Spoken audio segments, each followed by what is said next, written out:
feel the need to whisper this. No one tell Donald Trump about the renewed energy on the left, especially as Bernie Sanders and AOC's Fighting Oligarchy tour continues to see record crowds. These are in some very deep red districts, y'all.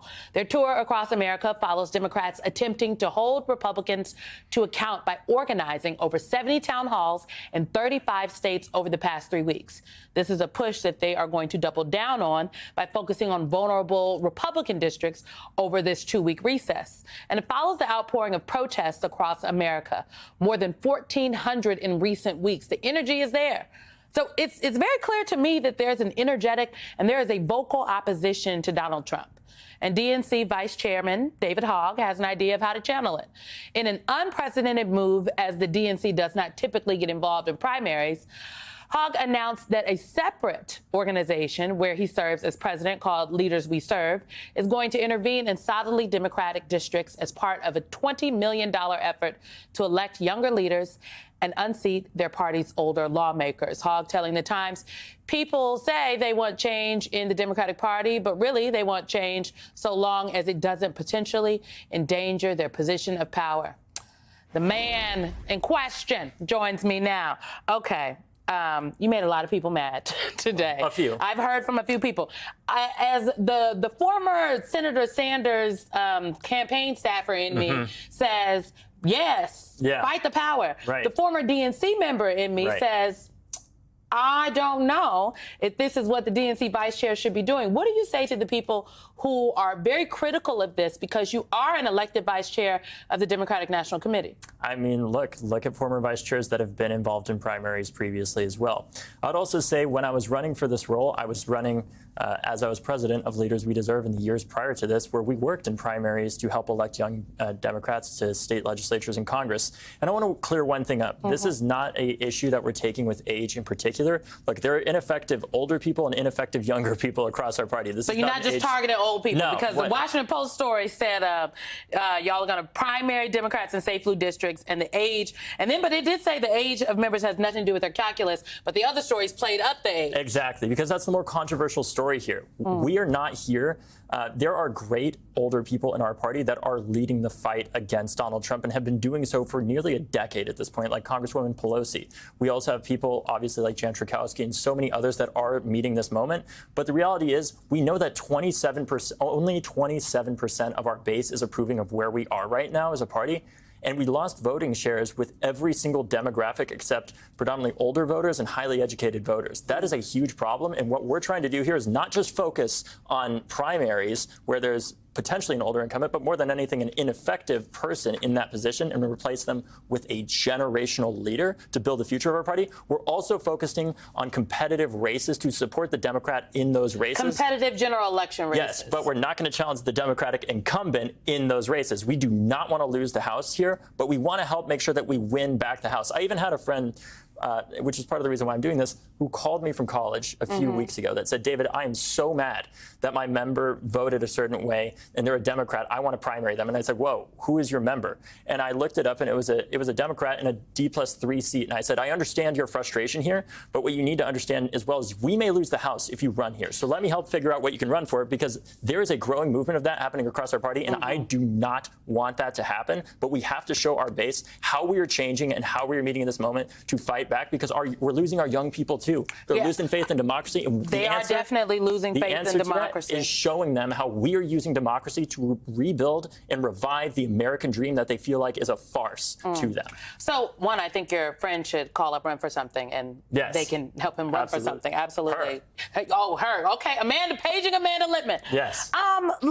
We did some research about just what does Congress look like right now. And Pew has a good graphic we'll put up about younger generations make up a growing share of Congress, especially in the House. If you look at these numbers in the House, I'm a millennial, okay? This is interesting because just 2 Congresses ago, it was the baby boomers who were a majority in each chamber. Now they're not even the largest generation in the House of Representatives. But if you look at the Senate, baby boomers still have a majority at 61%. Then we look at the I think the racial and ethnic diversity also matters here. And the 119th Congress has the most racial and ethnic diversity in history. I mean, look at these numbers. If you add it all together, non-white members represent 26% of the 119th Congress. This might not seem like a lot, but it's up 15% from the 109th Congress. It's a lot better. It's a lot better, but still a long way to go. I guess my question is, one, did you give the chairman of the DNC a heads up about this? Yes. And if you did, I want to know what he said. Yes. And then two, well, first tell me, you gave him a heads up? Yes, I did. What did he say?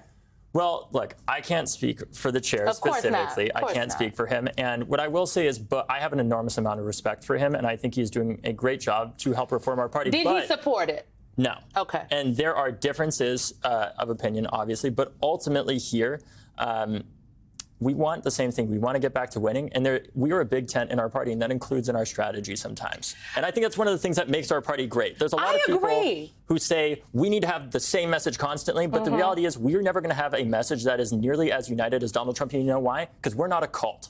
We don't have a strongman that says you are excommunicated from the party because you don't agree with X, Y, and Z things. And on that statistic, I want to point to one other thing. You'll see on that chart, if you pull it up again, there's one member of Gen Z in Congress. Oh, yes. Yeah, it's Maxwell Frost, former March for Our Lives organizing director. If we had a proportional number of 25 to 30-year-old people in Congress, as we do in the general population, we would have over 40 members under 30. But currently, there is only one. That is part of the reason why we're losing our young voters. And what we have to do to protect our democracy is show our young voters that we are here to use democracy to fight back against the special interests that are killing the American dream and fight back the special interests that have put them through school shootings, that have put them through the climate crisis, the student debt crisis, and so much more. And we need a stronger Democratic Party that fights and doesn't have an approval rating of 27% to do that. We have a graphic about the generational cohorts and party identification from Pew. The majority of young folks, 18 to 24, still lean Democrat, but you'll see the breakdown. I mean, the numbers here are I mean, if I'm a leader of a Democratic Party, which I'm not, but you are one of the leaders, I mean, these numbers would be concerning. What do you say? I guess I'm kind of struggling because I think I agree. People need to fight. Some of these mealy-mouthed Democrats with a noodly spine, if you are, the difference here is, and I would argue it's not just Democrats versus Republicans, the line that's being drawn in the sand out there is people who are willing to fight, people who want to stand up to a lawlessness, and folks who are who just want to roll over. And a lot of those Democrats are rolling over now. So I agree with you. There needs to be some fire put under them. But do you get to have it both ways, I guess? You can't, I don't know if you can also have one foot in the outside and one foot in the inside and say that you're being as effective as possible. Ultimately, I think right now we need a diversity of approaches of how we address this crisis in our party that all of us agree is a crisis that we're in right now to help fight back against Donald Trump. And let me be clear, like I said earlier, there are older people who are meeting this moment and there are younger people who are not meeting this moment and vice versa. If you are an effective leader and you're listening to this right now and you're a member of Congress, you have nothing to be worried about. And if this brings you anxiety, you should ask yourself why that is, because there are young people out there ready to meet this moment, and our party must do a better job to show our young people that we're here to win them back. And look, I know that what I'm doing here isn't going to make everybody happy, but I am not here to make everybody happy. I am here to win. And sometimes there's going to be people that disagree with that, and I accept that. That is part of being a Democrat. We have our disagreements, but I want to work together to build the best Democratic Party we can, and that includes defeating Republicans in our frontline districts. I will just have to know, the NRCC is characterizing these primary challenges as Hogg's coup. So, I mean, you and the DCCC need to get on the phone. Absolutely. Well, we have been. Oh, well, okay. You can't say that and not tell me what they said. Well, look, of course, there's disagreements here, but ultimately... Were they pleased? I told them in particular, well, of course, they're not going to be pleased when I'm talking about challenging their members that have been there for decades. But let me say one other thing, Simone. When I was studying history in college, one of the things that I studied was the 1968 DNC. Many of our oldest members of Congress got involved with politics following that DNC and the reforms that came to create the popular primary process that we have today. In our party, we replaced those back rooms filled with smoke with a culture of complacency that says that the litmus test of whether or not you should be somewhere isn't based off of how good you are or how effective you are, but how long you've been there. And to me, that's unacceptable. It's anti-democratic, and it's not good for the future of our party. And I'm not saying we're going to challenge people in districts that cost us the House potentially, to be extremely clear about that. Very clear. Yes. David Hogg, all right. Well, we're going to see how this holds out. If people want to learn more, they can go to leaderswedeserve.com. All right. Well, I appreciate you coming in. We got a lot of answers. This was good, folks. Thank you. Up next, DOJ continues its assault on the federal government.